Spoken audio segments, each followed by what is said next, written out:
Magandang araw po sa inyo lahat. Isang panibagong reaction video ang ating pong gagawin ngayong araw na to. Good news po to, meron na po tayong panlaban sa water cannon ng China. At syempre po, hindi pa rin po tumitigil ang pagsuporta ng Amerika sa atin ukol dyan sa laban natin sa West Philippine Sea. Ang title po nito, bagong resupply boat, may panglaban sa water cannon. Carrier Strike Group nagpapatrolya muli sa West Philippine Sea. Huwag niyong kalilimutan na mag-subscribe dito po sa ating channel para ma-update kayo kapag po naglalabas tayo ng ganitong reaction video. Ang video ng ating panonoorin po ay mula po kay John Rex. Mag-subscribe po kayo sa kanyang channel, nasa description po ang link ng kanyang video. Simulan na po natin to. Let's do this. Dahil sa umano'y paulit-ulit na pahayag ng gobyerno ng China na nangangailangan ng pag-aproba ng China upang makapagsagawa ng resupply mission ng Pilipinas sa Ayungin Shoal, ay muling nanindigan ang gobyerno ng Pilipinas na hindi nito kailangang humingi ng permiso sa China para makapagsagawa ng resupply mission gamit ang bagong shattered vessel na idinesenyo upang labanan ng water cannon ng China Coast Guard. Alamin ang buong detalye mamaya. Grabe yan, at isang US Coast Guard cutter ang dumaong sa bansa kahapon upang magsagawa ng mga aktibidad kasama ang Philippine Coast Guard. Habang ang Carrier Strike Group naman ng Amerika ay muling namataan sa South China Sea upang ipakita ang hindi natitinag na pangako ng Amerika sa isang malaya at bukas na Indo-Pacific na rehiyon kung saan nagpapakita rin ng puwersa ang China na humahamon sa dominasyon ng hukbong dagat ng Amerika. Kaya't para malaman ang buong detalye ay tumutok at makinig na mabuti. Subscribe po kayo kay John Rex. Dahil sa umano'y paulit-ulit na pahayag ng gobyerno ng China na nagsasabing ang gobyerno ng Pilipinas ay nangangailangan ng pag-aproba ng China upang makapagsagawa ng resupply mission sa Ayungin Shoal. Pero nguling nanindigan ang gobyerno ng Pilipinas na hindi nito kailangang humingi ng permiso sa China para Ang masasabi ko lang po sa China ay sobrang kapal po ng mukha nila. Para sabihin na kailangan po natin magpaalam sa kanila para gumawa po tayo ng resupply mission diyan mismo sa ating teritoryo o sa ating EEZ sa West Philippine Sea. Sobrang kapal po ng mukha nila. Hindi ko po alam kung paano at kung saan nila hinuhugot ang kapal ng mukha nila para sabihin po yan, no? Sariling EEZ po natin yan. Atin po yan at wala pong pwedeng magdigda sa atin kahit na sino pa pong bansa. No, tayo po ay sumusunod sa international law at sila ay lumalabag sa international law. Atin po yan. Gobyerno ng Pilipinas na hindi nito kailangang humingi ng permiso sa China para makapagsagawa ng resupply mission sa nakasadsad na BRP Sierra Madre sa Ayungin Shoal. Ayon kay National Security Council Assistant Director General Jonathan Malaya sa isang press conference noong Miyerkules, ang posisyon ng gobyerno ng Pilipinas sa simula pa lamang ay hindi kinakailangang humingi ng permiso sa China. Nagulat lamang umano sila dahil palaging naglalabas ng mga pahayag ang China. Ani Malaya ay lumirikha lamang ng impresyon ang China upang ipakita na pinangangasiwaan nila ang buong karagatan. Grabe, no, lahat na lang po ng karagatan ay inangkin na po ng China. Kasi nga po, pinaninindigan po nila yung 10-dash line nila eh. Kaya yun po ang kanilang iniisip. At syempre po, meron po kasi silang agreement nung nakarang administrasyon, di ba? Naniniwala pa rin po sila na effective pa rin yun, yung agreement nila na yun, dito po sa current na ating administrasyon, na hindi po yun nire-recognize ng ating administrasyon ngayon. Malaking kalokohan po yun.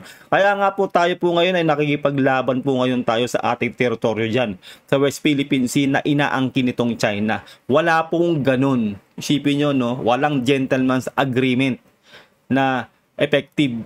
Isipin nyo yan, no? Atin po yan. Ibinigay po sa atin yan, no? Na panalunan natin yan nung 2016, yung Arbitral Award. Inaward po sa atin yung ating EEZ na yan. Never po na mapupunta yan sa China. Atin po yan. Sakim ang gobyernong China. Idinagdag din ni Malaya na ang paghingi ng pahintulot mula sa China ay isang paglabag sa konstitusyon ng Pilipinas. Sa ngayon ay patuloy pa rin ang resupply mission ng Pilipinas sa Ayungin Shoal nang hindi humihingi ng permiso sa China. At hindi talaga tayo dapat humingi ng permiso sa China. Atin pong teritoryo yan. At may sarili tayong batas. Paano pang naging bansa tayo kung hihingi tayo ng permiso sa kanila? Eh, atin yung lugar na yan. Napakakapal na mukha nitong China talaga. Hindi tulad ng mga resupply mission sa mga nakalipas na taon kung saan sinibak noon si Vice Admiral Alberto Carlos dahil nakikipag-usap daw umano ito sa China bago magsagawa ng resupply mission sa Ayungin Shoal. Yun ang maling-mali talaga na ginawa nitong sinibak na to, no? Nakikipag-usap ka sa China. Bakit ka makikipag-usap? Bakit ka magpapaalam? Atin yan. 'Di ba? Isa lang pong ibig sabihin po nun. Malamang ito pong sinibak na to ay isa po siyang pro-China at takot sa China. Tayo po ay naninindigan, lalo na po ang ating President Bongbong Marcos. Naninindigan po tayo na atin yan at wala tayong ibibigay kahit square inch na ating teritoryo sa ating EEZ. Ganun po ang paninindigan ng ating leader ngayon na si Pangulong Bongbong Marcos. Ganun po siya makipaglaban. Tumataas po ang moral ng mga Pilipino kasi po ipinaglalaban niya ang ating bansa, ang ating EEZ. Ganun po dapat ang leader. Hindi po yung humahalik lang po sa bayag ng kung sinong Poncio Pilatong mananakop sa atin, di ba? Ganun po ang presidente. Ganun po ang dapat leader ng ating bansa. Para po maramdaman po natin ang ating pagka-Pilipino dahil dapat tayo ang nakikinabang ng ating EEZ. Daw umano ito sa China bago magsagawa ng resupply mission sa Ayungin Shoal. Kaya't nahaharang umano ito ng China. Diba? Kung dati ay gumagamit ang Philippine Navy at Philippine Coast Guard ng dalawang maliliit na barkong kahoy, ngayon ay iisa na lamang ang kanilang ginagamit at ito ang isang shattered civilian vessel na lapu-lapu na may kakayahang labanan umano ang pangwa-water cannon ng China Coast Guard kung saan makikita na may mga harang na ang mga bintana nito upang hindi mapasok ng tubig at nag-i-improve po ang ating PCG, ang ating Armed Forces of the Philippines, lalo po ngayon, no, ngayong araw po na to, kai-inaugurate lang po anibersaryo po ng Philippine Navy dito po sa amin sa Subic. Nanggaling po ang presidente, gagawan din po natin ng reaction video, nanggaling po ang ating presidente at inaugurate na po ang Miguel Malbar. Dalawang barko po yun na inaugurate. No, talagang napaka world class po ng itsura ng ating mga dalawang bagong barko at iba pa pong kagabitan sa ating Armed Forces of the Philippines. Galing po yun ng South Korea at palapit na po ng palapit, magkakaroon na rin po tayo ng submarine. Kaya suportahan po natin ang ating Pangulong Bongbong Marcos at ang ating gobyerno dahil ito na po, no, nag-i-improve na po tayo, nag-i-improve. Nakikita na po ng China na talagang hindi na po tayo tulad ng dati na bubulihin na lang nila ng bubulihin. Ngayon po ay palakas na po tayo ng palakas. Sa tulong po yan ng Amerika at ng iba't iba pa pong bansa, pati po ng India, ng South Korea at kung ano-ano pa pong malalakas na bansa ang nakatulong po sa atin. Kaya maraming salamat po sa lahat po ng sumusuporta sa bansang Pilipinas dahil alam po nila na tayo po ang nasa tama dito sa hidwaan na to ng China at ng Pilipinas.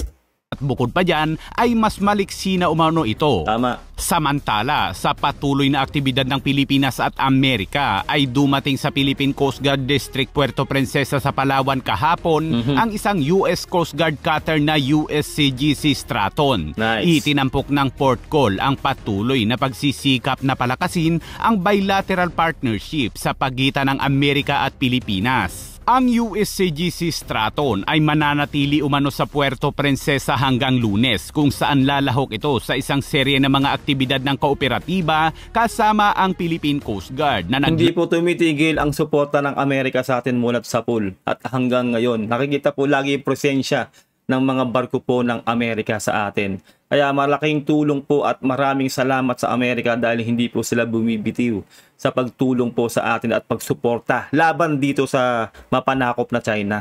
Sa isang serye ng mga aktibidad ng kooperatiba kasama ang Philippine Coast Guard na naglalayong pahusayin ang koordinasyon at mutual understanding. Dumalo sa pagsalubong sa barko si US Ambassador to the Philippines Mary Kay Carlson kasama si Admiral Rone Helgavan na commandant ng Philippine Coast Guard. At lagi nandito yan si Carlson, no? Talagang nakakaantig ng damdamin dahil talagang sumusuporta po sila sa Pilipinas. Hindi po tayo basta-basang bansa lang kasi lagi po silang nandito sa atin. Ibig sabihin, pinapriority po tayo ng Amerika. Tandaan nyo yan. Kasama si Admiral Rone Helgavan na commandant ng Philippine Coast Guard at iba pang mga matataas na opisyal ng Philippine Coast Guard. Nice. Samantala, sa pinakabagong satellite image na ipinakita ng US Navy ay nagpapakita na ang aircraft carrier na USS Nimitz ay patuloy na tumatakbo sa South China Sea kasama ang dalawa pang R-Labor class destroyer, kung saan ang US 7th Fleet ay patuloy na pinapanatili ang presensya ng hukbong dagat sa kanlurang Pasipiko. Hindi nagpapawaya ang Amerika na magpadala ng presensya diyan sa South China Sea. Isipin nyo yun, no? Para po nakikita ng China na hindi po nagwawalang bahala ang Amerika sa ginagawa nilang panggugulo dyan sa mismong karagatan na yan, no? Hindi lang po sa West Philippine Sea, buong Indo-Pacific, no? Nakikita nyo naman ang pagroronda dyan ng Amerika dahil alam po nila na sinasamantala ng China ang kahinaan ng ibang mahihinang bansa. Kaya po sila ay hindi po talaga nawawala ng presensya dyan sa karagatan na yan.